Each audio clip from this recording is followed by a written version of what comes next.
Hi, I'm Matt Bomb and welcome to my benchmark explanation video on how I created the benchmarks for the recent 1080 Inno3D 1080 review that I did. Basically, as I explained in the video, I did leave a 980 in my PC that I'm going to use for dedicated PhysX. However, during the benchmarks I disabled the card and made sure that the PhysX settings were pointing at the 1080. It was set up how it is now, so in Device Manager you can see the 980 there, but it is disabled. If I right click I can enable it, but I'm not going to. And the 1080 is enabled. If I right click I can disable it, but of course I'd lose my screen if I did that.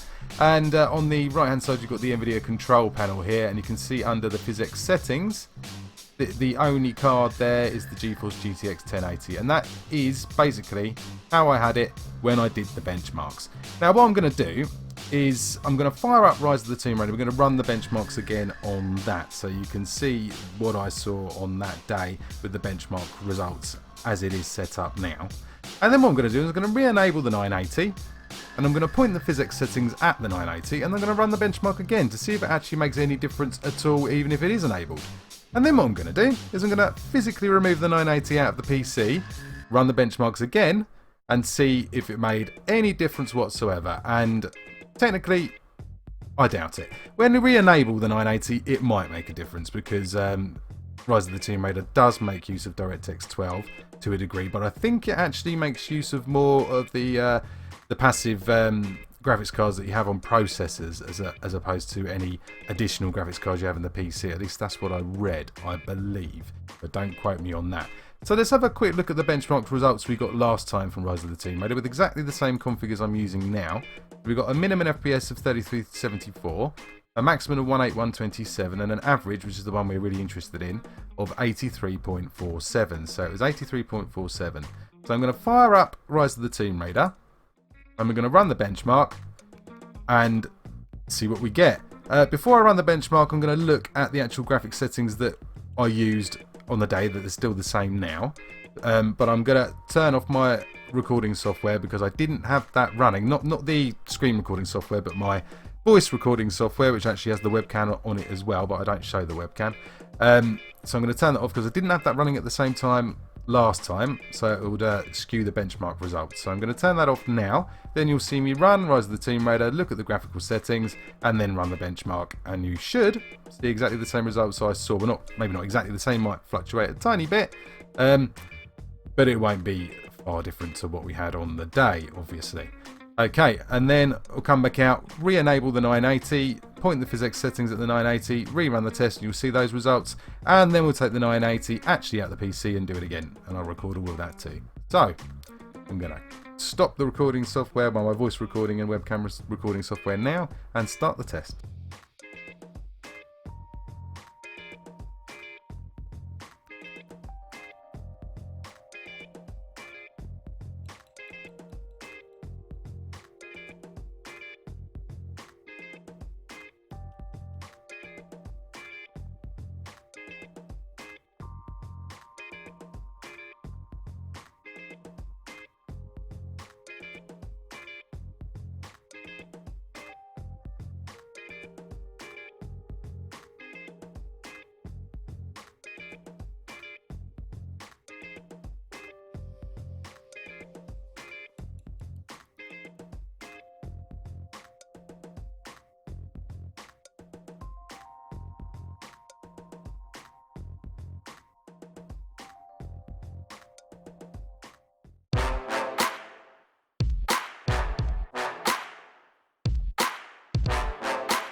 Okay, so as you have seen, I've completed all the benchmarks. I ran it twice in each different mode, and I've put together this chart for you so you can see the results. So first of all, the original results on the left here, the first column, that had the 980 disabled in Device Manager and the PhysX set to the 1080, which was the original setup.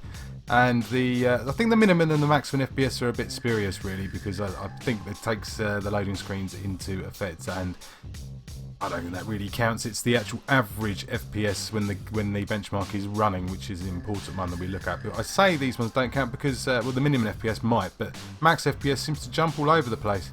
Well, not all over the place, but there is quite a difference if you see those 147, 162, 174, 181. It's interesting. It's interesting, especially you look at as to how it's set up at the time when it does change. It's strange. Anyway, the one we're interested in is the average FPS. So the original results was the 83.47 FPS, and that was with the 980 disabled in Device Manager and PhysX set to the 1080. Okay, the second test I redid the first test, and the results were, well, there you go. The average was 83.1. Now what I did is I did two tests and then I added the numbers together, divided by 2 to get the average of both tests, and this was the average FPS of both tests, so it's the average of the average, if you like. So yeah, 83.47 for the original test and 83.1 for the new test, using the same settings as the original test. So there you go. The next test I did with the 980 actually enabled and PhysX set to 980. And you got pretty much the same results again. Average FPS was 83.35, as you can see, pretty much the same. And with the 980 completely removed, right at the end, average FPS 83.42. I think that's fairly conclusive. The 980 being present or not, or disabled or not, makes absolutely no difference to Rise of the Tomb Raider benchmark results. You could test it 100 times and I expect you'd still get around about 83 on average, the average FPS that is. You might get different max FPS and minimum FPS, but well, they're not too different. The only one that seems a bit weird is this one here. That's exactly the same setup as the first test I did, but then it jumped quite considerably. But then if you look at the 980 being completely removed, then that's nearer the first test as well, when the 980 was present but disabled. So doesn't really make sense, which leads me to believe that it's loading screens, things like that, throwing the max FPS and the min FPS out of sync slightly. So there you go.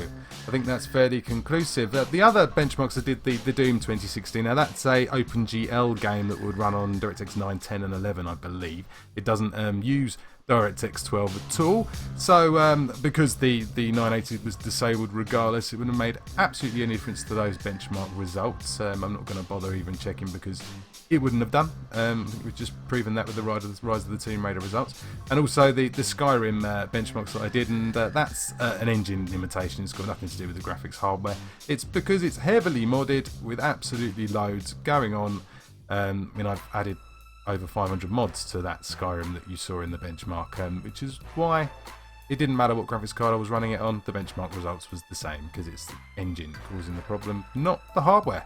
So that's it. I hope you've enjoyed this video, which has explained how I did the benchmarking and how I look at the results and how I will do it in the future. I do apologise for not covering it in more detail in the original video. It was my first review video, so please forgive me, and I hope this makes up for it. Anyway, thank you.